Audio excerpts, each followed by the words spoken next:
Привет, как у вас дела? Надеюсь, все хорошо. Давайте продолжим изучение ведической астрологии. И сегодня я коснусь темы, о которой я еще не говорил, но о которой я буду еще очень много-много рассказывать в будущем. Мы будем разбирать эту тему очень и очень подробно, и я думаю, будет не меньше 20 видео, которые позволят разобрать и углубиться в эту тему. Я сегодня хотел бы поговорить о транзитах. Но это не то, чтобы какая-то затравка, чтобы вы подписывались на мой канал. Просто сейчас идет очень особые транзиты, которые могут всколыхнуть очень мощную, глубоко лежащую карму. И благоприятно, если вы будете знать, чего стоит остерегаться и как выходить из трудных ситуаций, которые сложились в этот период времени. Как я говорил ранее, в ведической астрологии существует очень много систем предсказаний. Да, это транзиты, это Вимшотари Даши, Ашатари Даши, Ягини Даши. Если брать Бригунади традицию, это BCP, BSP техники, у Джаймини Чара Даши. То есть существует огромное количество предсказательных техник. Но говорится, что если человек не берет в расчет влияние транзитов, то в ваших предсказаниях могут быть ошибки. Поэтому транзитом в каждой системе отделяется определенное очень важное место. И что такое транзиты? Человек рождается, и карта на момент рождения является его паспортом. И там прописано, допустим, хозяин 4-го в 12-м доме. Это указывает, что человек может рано уйти, переехать от матери. То, что человек может потерять дом в конце-то концов. Но когда это будет происходить? То есть зачатки этих событий лежат в нашей карме, они заложены в тонком теле. Но когда это будет происходить? Будет зависеть от того, когда включится 12-й и 4-й дом. И он включается, когда идет период планеты, которая управляет 4-м или 12-м домом, влияет на эти дома. И также, когда включится неблагоприятные планеты в транзитах. Что значит транзит? Итак, у вас есть натальная карта, где прописано, скажем, все, что вы должны получить в этой жизни. А транзиты – это положение, и эта натальная карта, она никогда не меняется. Эта натальная карта не меняется неизменно. Но в каждый момент времени планеты, они влияют на нас. И вот мы родились, но планеты продолжают свой ход. Планеты продолжают свой ход. И вот это движение планет по разным домам гороскопа и называется транзитами. И транзиты, они как посыльные, которые доставляют нам результаты тех или иных поступков в нашей прошлой жизни. Опять же, существуют различные мнения, что нужно смотреть от Чандра Лагны, транзиты, нужно смотреть от Раши Лагны, но на самом деле я лично придерживаюсь такого мнения, что и те транзиты работают, и нужно смотреть их в совокупности. Также я не помню в какой книге, господи, не вспомню, ну ладно, описывается, что если Лагна сильнее, чем положение Луны, то мы смотрим по расе карты. Если Луна гораздо сильнее, то мы смотрим по лунной карте транзиты. В Брихат-Парашара Хурашастре описано, что мы смотрим только по лунной карте транзиты. Но так или иначе, я Это мое личное, скажем, наблюдение. Я смотрю в картах от асцендента сейчас, и все транзиты, они прекрасно работают, все прекрасно срабатывает. Итак,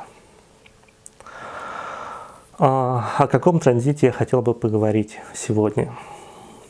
О транзите Юпитера и как он может влиять на нашу жизнь сейчас, в данный момент времени.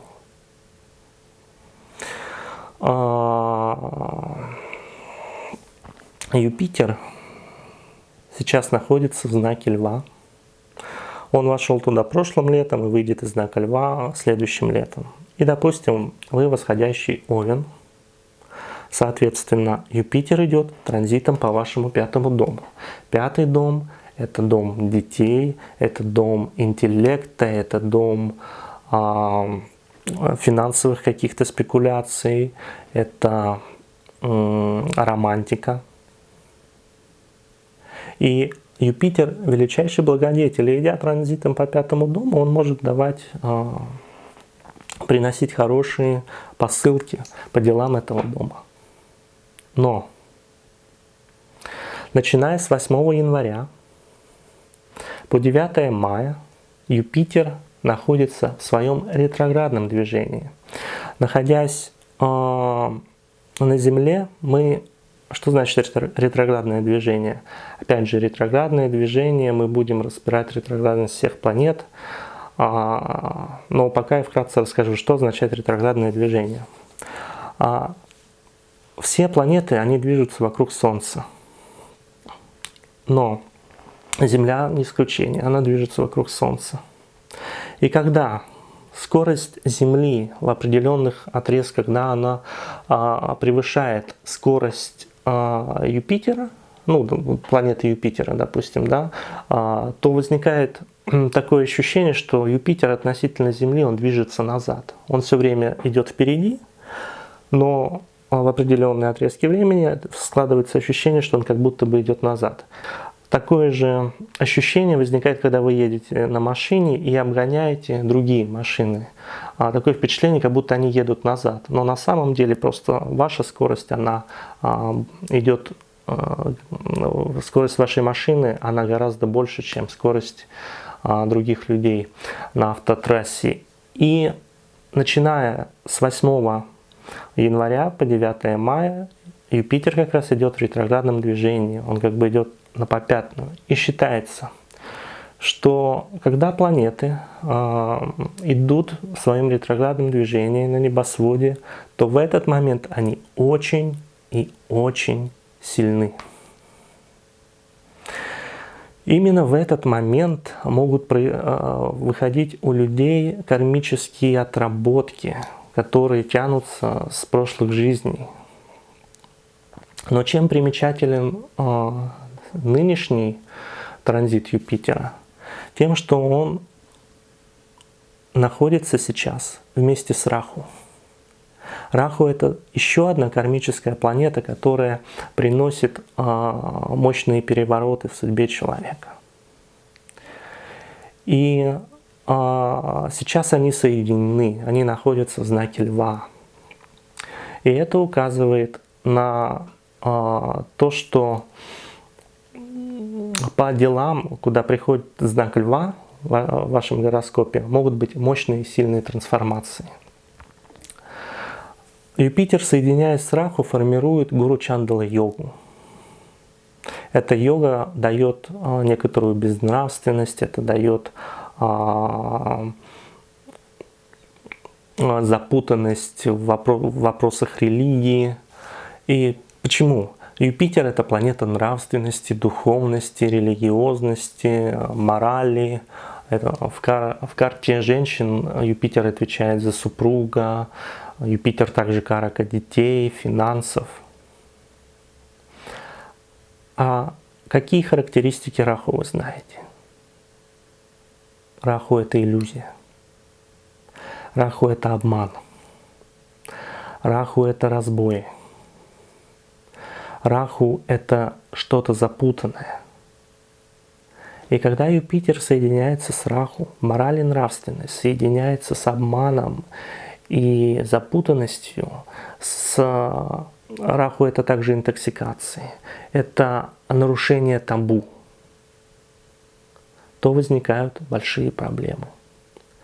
И в этот промежуток времени с 9 января, с 8 января по 9 мая как раз могут быть мощные изменения по всем параметрам, характеристикам Юпитера в целом. То есть могут быть мощные изменения в экономике стран, могут быть некоторые религиозные распри, поскольку Юпитер, он защемлен, и вот на данный момент, вот прямо сегодня, расстояние между Раху и Юпитером буквально там, 3 градуса.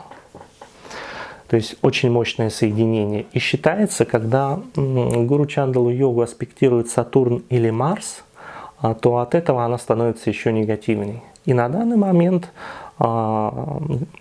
Юпитер с Раху во Льве находится, и они находятся под аспектом Сатурна, который аспектирует их своим 10-м аспектом. То есть, положение довольно-таки серьезное.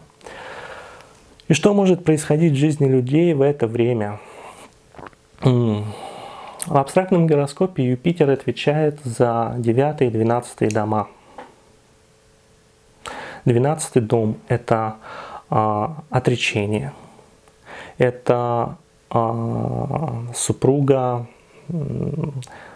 брата вашей матери, это потери, это проблемы со здоровьем, это путешествия, это какие-то заключения, проблемы от государства, от налоговых служб, от какие-то могут быть предательства на работе в этот промежуток времени. Это все характеристики 12-го дома. Это все характеристики 12-го дома. 9-й дом – это религия, это нравственность, это учитель, это отец, это образование ваших детей. И когда Юпитер, находясь с Раху в этом транзите по знаку Льва, это указывает на то, что во всех этих делах могут быть проблемы. И когда Юпитер вместе с Раху сейчас соединяются, то это указывает на некоторые проблемы в тех или иных сферах жизни, за которые отвечают 12 и 9 дома. Человек может встретиться с бессонницей, с какими-то вещами, или наоборот, какими-то инсайдовыми, неправдоподобными снами. У человека могут быть проблемы в следовании своим религиозным принципам. В это время могут быть внутренние мощные трансформации. В это время людям довольно-таки тяжело следовать избранному пути, который они наметили для себя. 12-й дом – это также постель, да, то есть люди именно в этот транзит могут быть наиболее, скажем так, для них наиболее важна будет постель, им будет хотеться больше поспать, больше заниматься постельными играми какими-то. И также в это время может желание что-то изменить в работе, убежать куда-нибудь, уехать куда-нибудь далеко. В это время стоит опасаться лжегуру, то есть духовных наставников, которые могут увести вас со следования вашей духовной традиции. И если проанализировать каждый восходящий знак, то вы как раз можете понять по делам, каких еще домов могут идти вот эти трансформации. Допустим, вкратце давайте пробежимся. Если вы восходящий Овен, Юпитер управляет 9 и 12 домом гороскопа. И, соответственно, в этих сферах жизни могут быть сильные изменения. В этот промежуток времени может приходить какая-то карма, начиная с 8 января по 9 мая.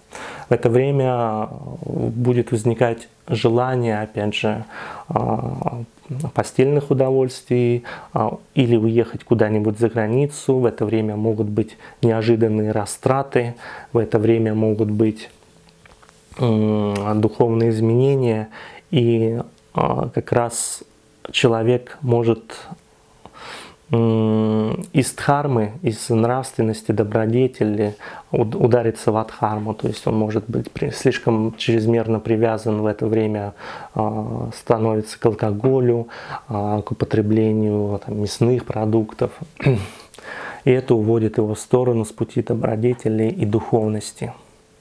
Для восходящих тельцов Юпитер управляет 11 домом и 8 домом. И в этот промежуток времени могут быть некоторые проблемы, которые приходят от знакомых, от друзей. В это время могут быть некоторые проблемы с финансами, да, то есть обещали там одну сумму денег на работе, но выплатили совершенно другую. В это время могут быть определенные, поскольку 8 дом — это дом интуиции, это дом мистических переживаний, могут происходить с человеком такие мистические какие-то опыты. Насколько хорошие или плохие, опять же, зависит от положения Юпитера и Раху в вашей натальной карте. Для восходящих близнецов Юпитер управляет 10 домом и 7 домом. И в этот промежуток времени может выходить карма по семейным отношениям, то есть супруга может начинать давить на человека, искать какие-то изъяны, или же сама устраивать такое, что, извините меня, будет тяжело справиться с этим, и будет возникать желание противостоять и доказывать свою правоту. То есть для восходящих близнецов очень важно следить за семейными взаимоотношениями. Также у восходящих близнецов Юпитер управляет 10 домом, и это указывает на некоторые изменения в работе, выход кармы по работе. У восходящих раков Юпитер управляет 9 домом духовности и 6 домом враги, долги, болезни. Если у вас есть какие-то кредиты не погашенные, в этот промежуток времени могут позвонить из банка, наглянуть коллекторы и будут вас трясти, чтобы вы скорее закрыли свои долги кармические. В это время я бы не советовал давать в долг или брать в долг, поскольку будет очень тяжело отдавать. 9 дом, опять же, отвечает за религиозность, за нравственность, и в это время может возникать у восходящих раков желание, съесть что-нибудь не того, выпить что-нибудь не того, сходить куда-нибудь не туда. Старайтесь все-таки держать определенную планку и не уходить с пути нравственности. Для восходящих львов. Для восходящих львов Юпитер управляет 8 домом и 5 домом. 5 дом — это дети. И в этот промежуток времени восходящие львы могут решать проблемы детей, могут быть какие-то запутанные истории, связанные с детьми, какие-то болезни, болезненность детей. Опять же, внутренние мощные переживания и трансформации. Для восходящих дев Юпитер управляет 4 и 7 домом. Это указывает, что у них могут быть изменения, им может очень сильно захотеться поменять что-нибудь в своей квартире. Им может захотеться поменять или расширить свою жилплощадь. К добру это приведет или к негативным последствиям. Смотрите за положением Юпитера и Раху в вашей натальной карте. И поскольку у восходящих дев Юпитер управляет еще и 7 домом,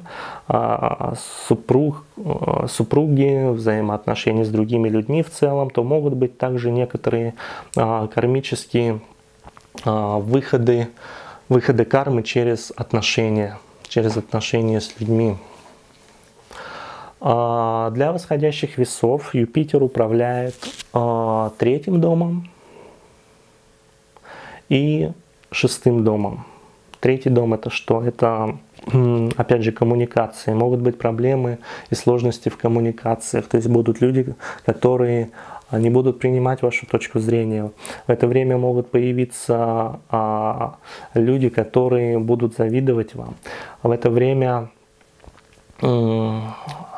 опять же, не стоит связываться с кредитами, с какими-то займами, поскольку вы можете встретиться с обманом. Юпитер соединился с Раху. Раху — это обман, это шулерство. Для восходящих скорпионов Юпитер управляет вторым домом и пятым домом. Второй дом отвечает за финансовую сторону, за накопление, за речь и за ту пищу, которую вы едите. И в этот промежуток времени вы также можете, у вас может возникать желание выпить или съесть что-нибудь не того.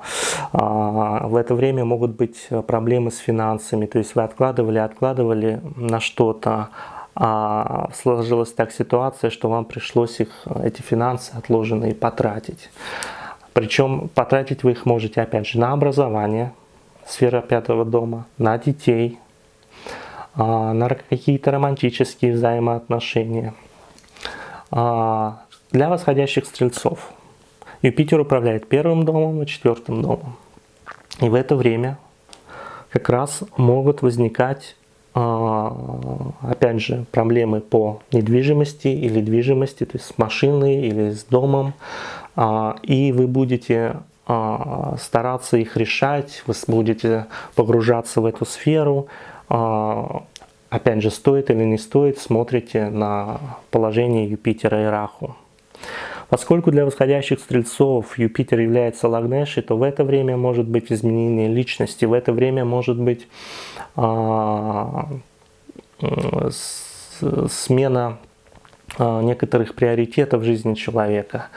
И опять же, эта смена приоритетов может увести человека в сторону со своего пути. Для восходящих стрельцов также очень важно следить за состоянием здоровья, потому что в это время здоровье может также давать некоторые сбои. У восходящих козерогов Юпитер управляет третьим домом и 12-м домом. И в это время могут быть проблемы в путешествиях, проблемы, потери из-за друзей, потери из-за младших братьев и сестер. Могут приходить какие-то, опять же, страхи, сны, от которых будет довольно-таки тяжело избавиться в этот промежуток времени. Для восходящих водолеев Юпитер управляет 11-м домом и 2-м домом. Оба эти дома отвечают за финансовую сферу. И как раз в это время могут происходить обманы в финансовой сфере. Я бы не советовал вкладываться восходящим водолеем с 8 января по 9 мая в какие-то там, в организацию своего бизнеса, да, поскольку, опять же, важно смотреть, насколько силен Юпитер в натальной карте. Опять же, если он ретроградный, то это может усиливать негативное или позитивное его влияние именно в этот транзит. Будьте аккуратны, поскольку в вашей жизни могут появиться люди не очень, которые будут хотеть от вас чего-то, не очень чистые на руку, скажем так. Для восходящих рыб Юпитер управляет 10-м домом, 1-м домом. То есть могут быть изменения, опять же, в мироощущении, проблемы со здоровьем и также изменения в работе. Также в натальной карте вы должны смотреть, на какой дом приходится лев. И в делах этого дома также возможны изменения, трансформации. Смотрите, где находится Юпитер в вашей карте. в этом доме также могут идти трансформации. Итак, друзья, это был мой краткий обзор того, что происходит на данный момент на небе. Впереди будут, где-то, я думаю, через месяца 2 будет стартовать вот по транзитам видео. Подписывайтесь на мой канал. До скорых встреч. Пока.